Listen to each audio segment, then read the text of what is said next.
these mutas to the Hellions, but if we look at... But never mind, we don't need to. The mutas do chase away the Hellions, and they are going to be going straight for the Terran's base. OneHand... Actually no, Brockemon could run the Hellions back into the base since there isn't really all that much defense. OneHand actually doing a slight miss-micro, moving the mutas rather than attack moving, so they did take a couple extra hits from the Marines, but that isn't going to really do all that much damage. The Thors do come out, so the mutas are going to get repelled quite a bit, but OneHand actually does have enough mutas to kill off that Thor, but he is going to take quite a bit of damage from the Marines while he's at it. Again, since mech is actually pretty slow, OneHand could try to attack in between the natural as well as the main, try to keep Brockemon on his toes, maybe try to force a couple errors out of Brockemon, and basically attack him when he does decide to, well, when he does actually slip up. Now, third base is getting saturated at the moment, and he is probably looking to get a fourth. Either that or actually is looking to get a fourth. So the Zerg looking to expand his advantage even further, stacking up a lot of lava at his two in-base hatcheries. I'd really like to see OneHand try to use those mutas a bit more effectively. Brockemon is using the Hellions for some map dominance. He is using it for a scouting. That's actually a really good use for it, because at the moment the Hellions are more or less not really going to be that useful inside the army, since there are quite a few mutas on the field. There are a lot of banelings, so they are going to get taken out really quickly. Now, OneHand does spot more Raxes getting added up, so he knows that it's going to be mainly Bioball rather than mech this time. Now, Thor is getting sniped out. The mutas do take a couple hits from the missile turret as well as the Thor, since they weren't really magic box. Again, with this number of mutas, it's not really crucial to magic box. It's not really going to determine whether you win or lose a fight against that many mutas and one Thor, but if you want to keep the mutas alive so your harassment is a lot more effective, especially since there's a lot of Marines on the field, you do want to try to magic box when you can. But again, it is pretty APM, what's that word? APM heavy, so you don't really want to drag too much attention away, since it is going to make your macro slip quite a bit, and as everyone knows, macro is slightly more important than micro, since you'd rather want to lose a couple of units than not have the reinforcing units that you could have, if that makes any sense. Now we do see two Thors come out for Brockemon, so he is going to be able to defend against these muta attacks pretty easily. We do have level 1 Carapace upgrade coming out for the Zerg, level 1 attack upgrades for the Zerg as well as level 1 melee attacks.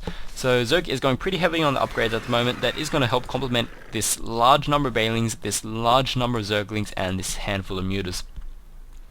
So at the moment we just see each player trying to get their tech back up. This expansion is going to probably get denied by the Zergling. If not, it is going to spot it still.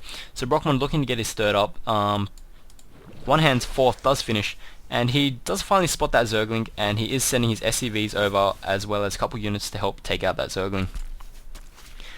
So at the moment, OneHand could possibly try to decide to move his mutas out, trying to delay this expansion as much as possible, and he does decide to move out most of his army. He does bring the mutas down to the fourth, choosing to leave his Zerglings and Banelings behind, but he probably should bring them in, since most of his army is out of position right now. He can take out both these Thors, these Marauders and Marines. Now he's going to run in, he's going to meet the Thors, get driven away, and then bring in the rest of his army. Either that or he can choose to attack the main, since he does know that most of his units are trying to defend his newly founded base. But he is just going to hang around at the gold. At this point in time, Zerg could probably choose to go for a gold as well, just to get slightly ahead.